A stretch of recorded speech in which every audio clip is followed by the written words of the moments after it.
Hello, my friends. The shot rang out, destroying the inherent peace of the field. It also opened the door to brutal pursuits. This is the farmer's battle for survival against the seemingly harmless but extremely dangerous invader, the wild boar. It is one of the most devastating invasive species in the world, damaging not only ecosystems but also agriculture. Are you ready for an expedition? Now, come with me to Australia and learn how farmers deal with millions of wild boars.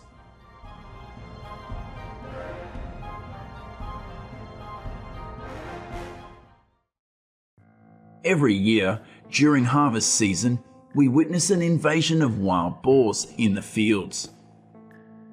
Traces of a wild species, their destructive power is stronger than other invasive species in Australia.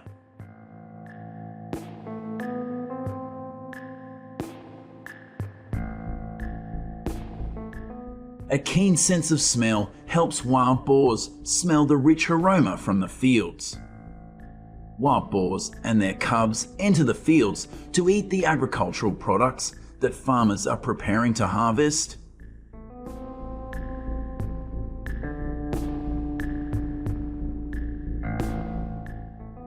It is easy to see their footprints around the corn growing area. They chose to destroy from the middle of the field instead of from the outside. Therefore, only when looking from above can we see the dangerous condition of the field.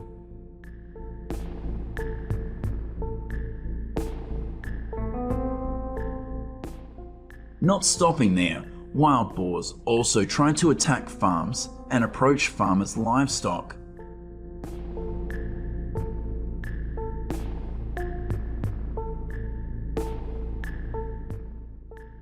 Cameras are installed in fields and throughout areas where pigs are often destructive. Overcoming the fence, the wild boars rushed straight into the farm. Not only that, they also infiltrate the city to rummage through trash and pollute the environment. They move freely on the streets, into neighborhoods, and even to people's front porches.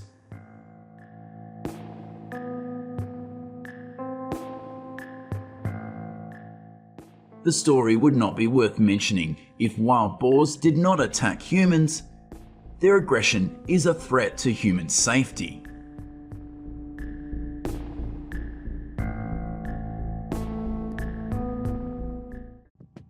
In Australia, wild boars cause up to $2.5 billion in damage each year. The number of wild boars is increasing and the condition of the fields is getting worse.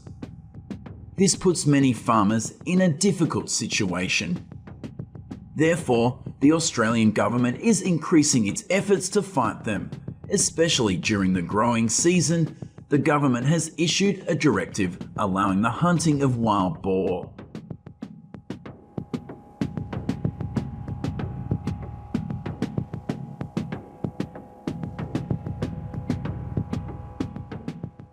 Of course, each region may have its own hunting regulations, and failure to comply can result in serious legal consequences.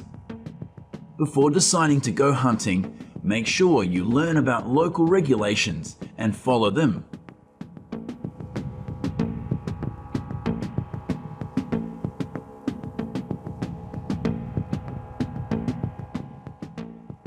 Traps are placed in areas frequented by wild boars. Farmers will spread corn seeds inside to lure them in.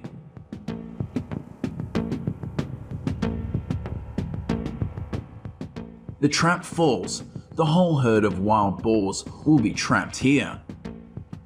They ran around in panic, frantically trying to escape the trap.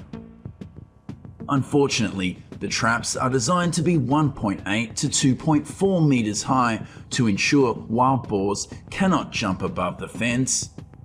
It is even buried at least 0.6 m deep underground to prevent wild boars from digging the ground to escape and also ensure the stability of the fence.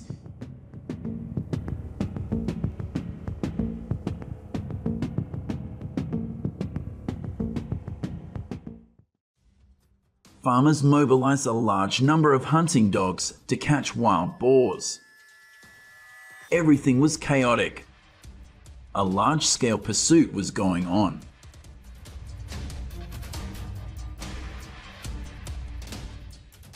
Using hunting dogs to hunt wild boar requires professionalism and caution. In terms of fighting ability and physical strength, hunting dogs are no match for wild boars. But a group of hunting dogs is a different story. It's much more thrilling.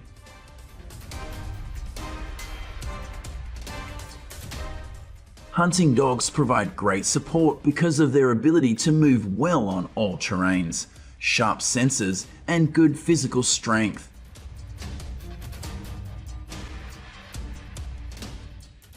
He prepared everything for today's trip, not forgetting to bring the hunting dog. The way hunting dogs work on the grassland is like a radar scanning for wild boar signals.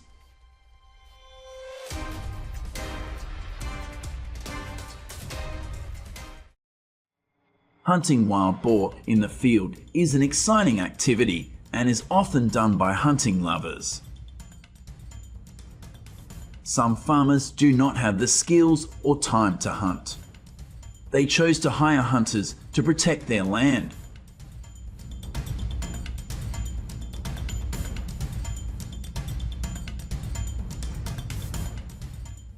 The hunter spotted a pig ahead.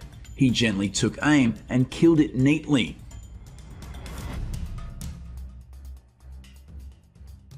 This is a job only for healthy and agile people. You can see he is trying to run uphill in time to stop the wild boars from escaping.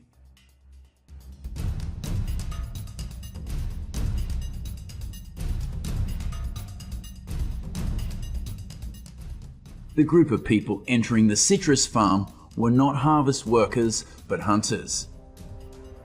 They need to quickly destroy the wild boar herd to prepare for the harvest. The group of hunters divides positions evenly from the beginning to the end of the garden. Wild boars that have escaped in one tree line may be shot down in another tree line.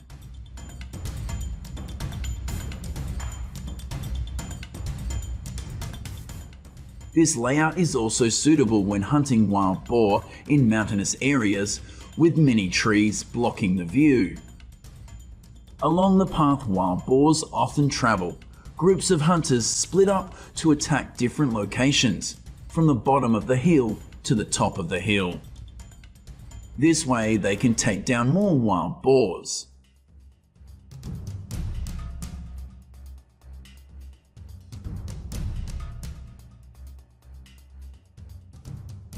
The wild boar herd does not know that danger is approaching. The hunter waits for the right moment to shoot accurately. The arrow went straight into the front leg. The wound did not cause the wild boar to die immediately, but it also could not run far because of the pain. Hunters just need to follow the blood trail and pick up the body.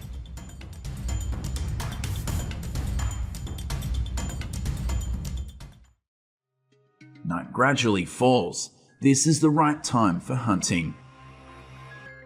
Hunters often attack while wild boars are struggling. Because night comes, their eyesight is no longer sharp. Seizing the opportunity, the hunter will approach and shoot the wild boar accurately.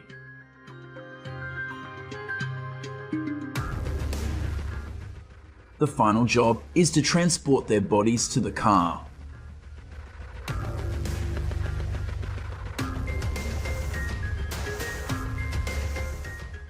To prevent wild boar destruction, farmers organize hunting trips on their land. They are hunters with many years of experience and very accurate vision.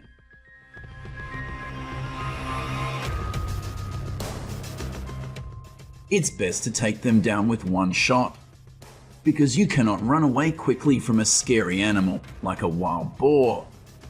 There are many cases where hunters have been attacked by them.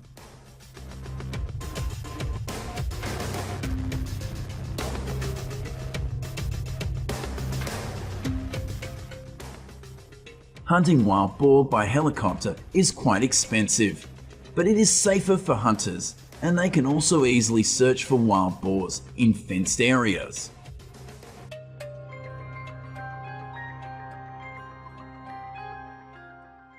With the height distance of the helicopter, the speed of the car, or even the limited visibility at night, each shot must be very fast and accurate so that no wild boar can run away.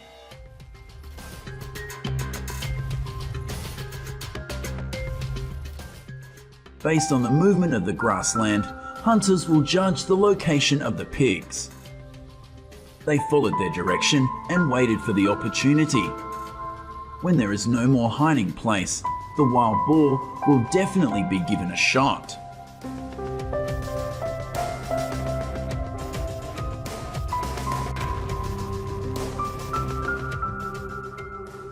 Footprints on the ground are the best clue to the presence of invasive species in the area.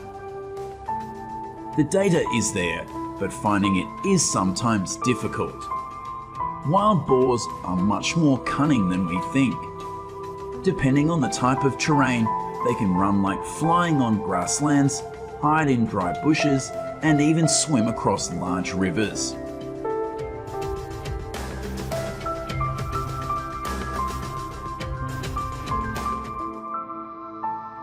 One of the tips for farmers to deal with this invasive species is an audio device that imitates the sound of wild boar. The farmer's job is to stand at a distance and wait patiently. When the wild boars are lured here, they will open fire.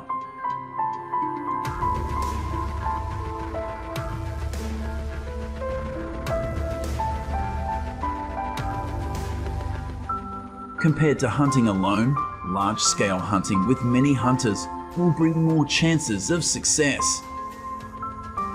They communicate with each other by walkie-talkie, informing each other of the location, number, or direction of movement of wild boars.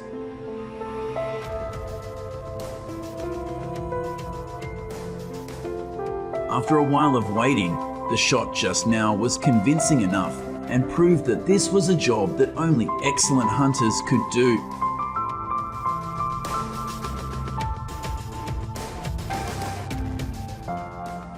In this forest, when hunters spot a target, they will aim and shoot in the head or chest.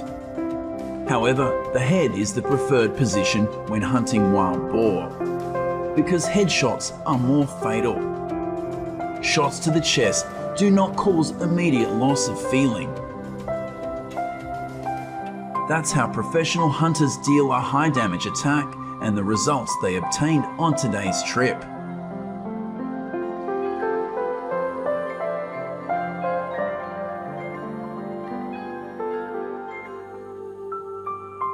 Australian farmers' fight against wild boars is still going on. For now, the only effective solution is to kill them, using many different methods: trapping, hunting dogs, and hunting. Until now, all efforts are still moving in a positive direction. This means minimizing damage to agriculture and preventing outbreaks of this invasive species. However, wild boars are still the top threat. Do you have any measures to deal with wild boar invasion? Please comment below letting me know your ideas.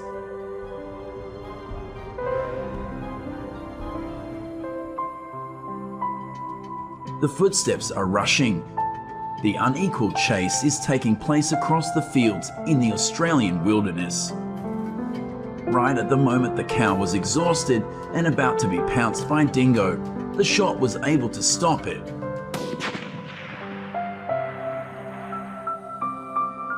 Fortunately, the worst outcome for the cows did not happen. But the real war has not yet come to an end. The invasion of wild dingo is like a long-lasting pain and even causes many controversies within this country. Don't let you wait any longer. Right now, we will find out how Australian farmers deal with thousands of wild dingo dogs.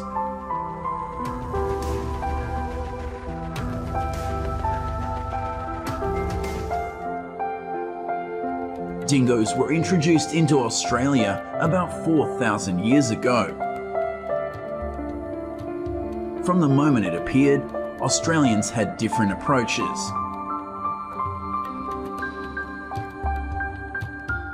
Some locals call them dogs. They see them as part of the ecosystem for millennia, and they have the same right to be here as anyone else.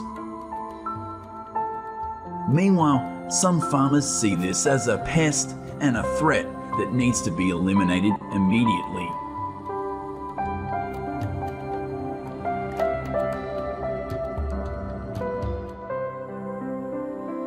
Dingo populations range from the foothills of the rugged southeastern Alps to remote desert regions.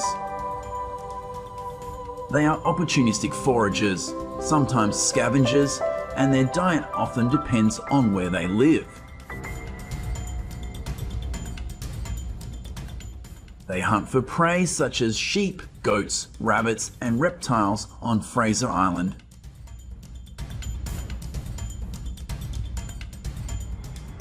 It may be hard to believe, but if the buffaloes have an unsuccessful fight, they are also in the dingo food chain.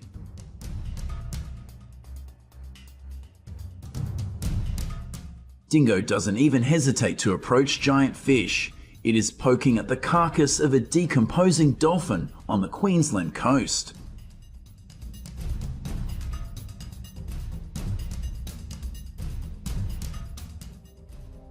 This is one of the top predators on the Australian steppe.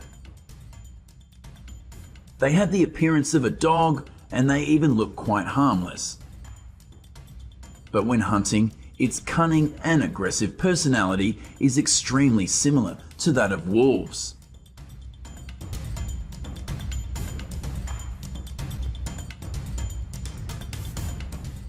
Solitary, some dingoes like to hunt alone, others hunt in groups. Of course, the herd advantage will bring dingoes spectacular victories, prey of greater size or quantity.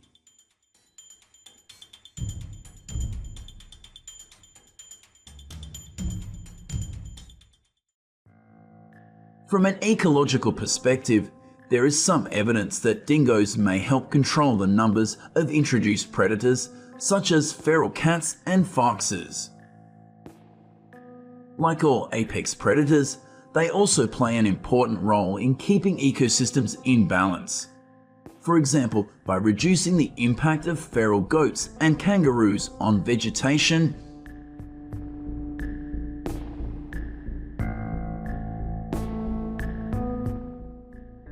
but unfortunately, dingoes cannot see the invisible boundaries of their natural habitat. This instantly changed their status from a species worthy of conservation to wild dogs with death sentences.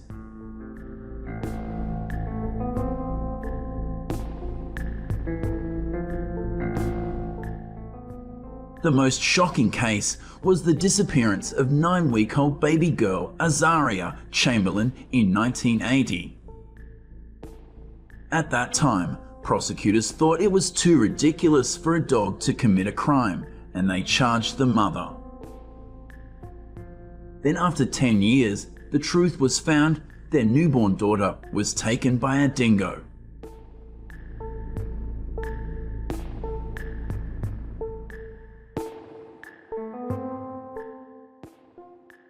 Most recently, Fraser Island also reported on a 6-year-old boy being attacked by a dingo.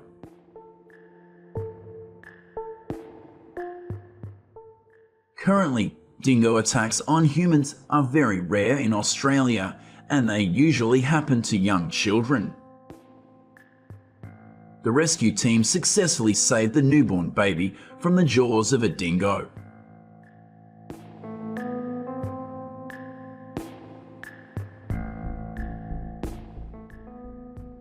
Dingoes often kill animals they have no intention of eating, and often kill more animals than they need for food. That means they don't need to know whether the opponent is in the food chain or not. If they encounter a dingo dog, they will definitely be attacked.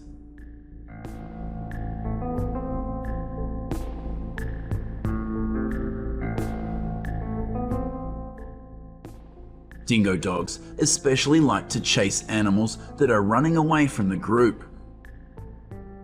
So whether the dingo is hungry or not, sheep's instinctive escape behavior will trigger the dog's response to chase and attack until the sheep are subdued or too exhausted to defend themselves.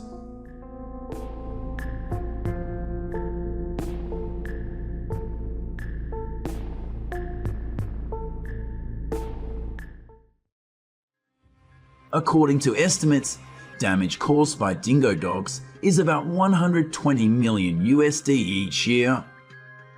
The sudden increase in the dingo population in Australia poses a significant challenge to researchers, environmental managers, and policymakers.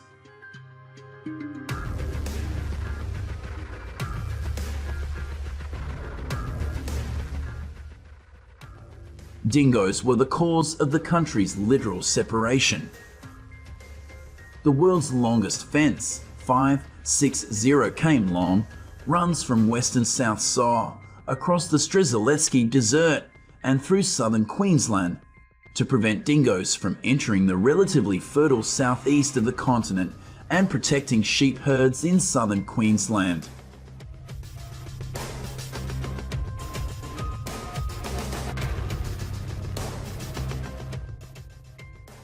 Farmers often respond to this threat by killing predators with traps, guns, or fencing them off.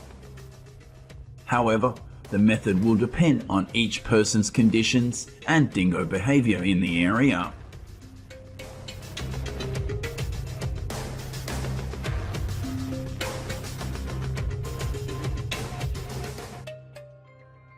There is a cave of wild dingo dogs about 300 meters from the farm, and farmers regularly see the animals as they drive past the property. These footprints are evidence that they are lurking around the farm. But before the farmers could do anything, their place burned down. The forest fire unintentionally inhibited the development of dingo in the area. It will probably take them some time to find a new habitat.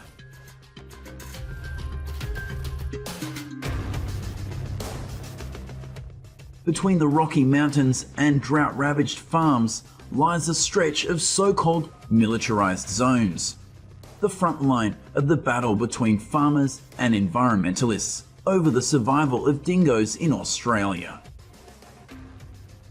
Here, ecologists said, "In that area, no dingo dog can live. It will be killed if it goes there."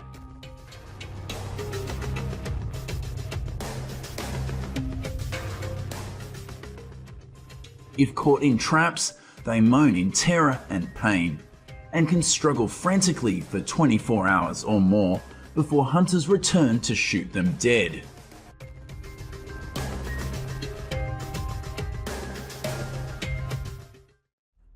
Dingoes and kangaroos are two of Australia's leading invasive animals. However, they are not on the same front line. A cruel truth: kangaroos are dingoes' favourite food.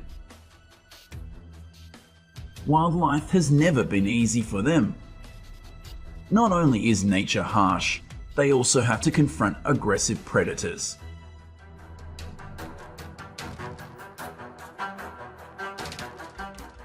The paradox is that these kangaroos are larger than dingo dogs, but they still suffer the same fate as other unfortunate prey. In Australia, with the exception of wild dingoes, there are no predators large enough to cause damage to adult kangaroos.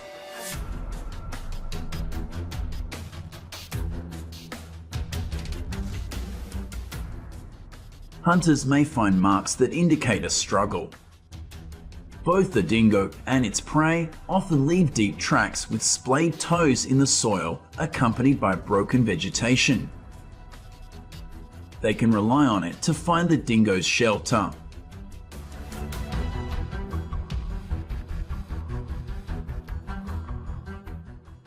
Amid this extreme heat, the lake is the only thing that attracts wildlife, including dingo and their food. Life-giving lakes also provide easy hunting opportunities.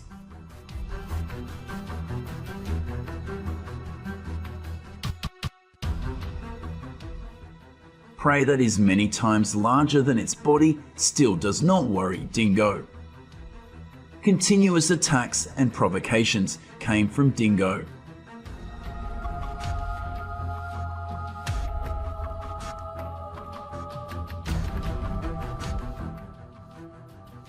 To limit the invasion of dingoes, the Australian government has implemented warning measures to reduce the risk of humans encountering dingoes. In addition, dingo is fitted with a collar that serves as a warning signal. Hunting methods were also thoroughly implemented.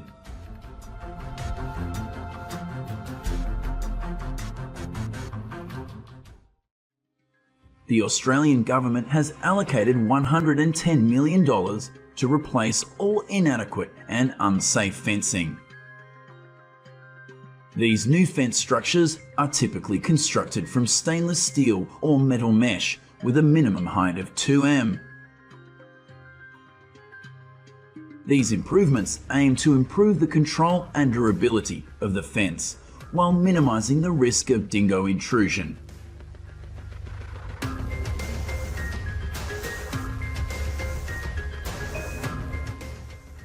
All measures to deal with this king of the wilderness are aimed at the safety of livestock, helping agriculture develop more smoothly. Australian farmers understand that young dingoes will be born to replace the previous generation. They cannot change the laws of nature, but at least they are trying to create pressure to minimize the threat to the economy and social security.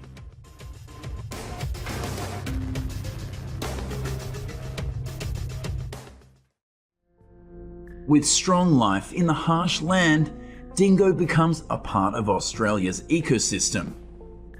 A wild dog with many evil crimes, the culprit responsible for the disappearances of children, or a crazy demon attacks farmers' livestock, becoming feared by native species. What impresses you most about dingo? Please comment below in the comments section to let us know.